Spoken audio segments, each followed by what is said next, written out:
this is the only way people can say feel the fruits of devolution. Yeah. 3 years after he was sworn in as the 4th governor of Nyeri County, and being one of the 2 had to inherit leadership and suddenly forced to fit in the shoes of his boss, the 3rd Nyeri governor, who served for only 79 days in office, Dr. Wahome Gakuru, who perished on a road accident, says he had to fulfill the promises he and Dr. Gakuru promised the people of Nyeri County. The 3 months we were here in this office, and I was his deputy, were wonderful times, because you could see the insight in that man. He is a man who listened a lot. He also allowed other people to give their ideas. And so much of what we are doing is riding on what he used to talk about. And so he would continue to tell me, you know, the DG, that time I was the deputy governor, all we need to do is ensure Nyeri is collecting its revenue, getting the revenue from the equitable share, and then ensuring that that revenue is not leaking. That is what we have continued to do. Governor Mutahi Kahiga, the then little-known trade unionist, would first fit in the big shoes of a respected economist, Dr. Wahome Gakuru, and having his first assignment as to lay to rest his boss. I had to again remold the government, but I thank God because the team that he left is the team I'm working with. And we have proven to Nyeri that it's not about size, it's not about hate, it is just a commitment to do what is right. And I started crafting the cabinet. I made sure I had 5 women and 5 men. While the men bring the strength, the women bring emotion. And when strength and emotion are put together, we are able to move. That is why even when I had an opportunity to choose a deputy governor, I did choose a woman, a Dr. Caroline Karugu.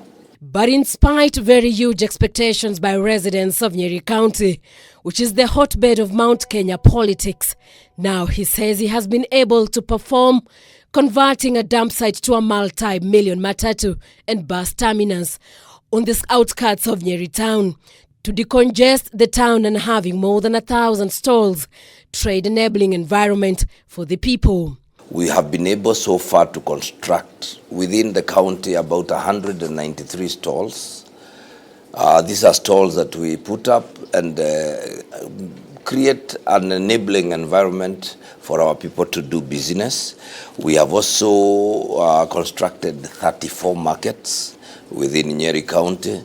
Of course, you cannot do markets and fail to give ablution blocks because they serve the people. I was able to begin to start off something we call an EDF. EDF is the Enterprise Development Fund with an initial capital of about 30 million. And this was a loan for the entrepreneurs, young entrepreneurs. We were giving it at 5%. So far, we've been able to give about 16 million. We have 14 million, which I think will be disbursed this week. For a man who had no political background, he seems to have settled into the tough political responsibilities and now prides in the expansion of health services in the region. I have also been able to operationalize an ICU and a HDU there in that hospital. As you are speaking, we are putting up another hospital, a level 4 hospital in Narumoro, which is now at the roofing stage, and they are doing the finishes. Mount Kenya Hospital, which is currently our COVID center, we have operationalized it very well. Within the county, we have about 15 model health centers, which we have operationalized. We have also operationalized 15 new labs that were not in operation. In Karatina Level 4 Hospital, we have done a newborn unit and also a drugstore. We have about 3 morgues. We have one in Mukoroine, we have one in Karatina, and one in PGH, the county referral hospital. They were in very, very bad shape. Today, we have renovated them. They are operational, they are running. But I'm glad to say that after we took over, right now within the towns, Nyeri Town, Karatina and Mukurweini, we have been able to do about 15 kilometers of tarmac. Looking at the feeder roads all the way from every ward, because we decided that we were going to do things differently. We were going to refocus our development in the wards. Nyeri has 30 wards, and therefore we embarked on a very ambitious program where we were doing Maram roads in all the wards at the same time. We've been able to do 750 kilometers now. So high had the standards of Nyeri County been set for him, being the home county for the second president of the Republic of Kenya, Mutahi Kahiga, and a host of economists. The governor says now development, transparency and accountability are his guiding principles. I look up to him. He's my hero. And that is why many times people say I don't speak a lot, but I focus on the work I do. Sometimes I like it the way, because that is the same way the president used to, he would say it. Even I remember his last words, he said this, that hata kama hamusemi, mnajua imefanywa.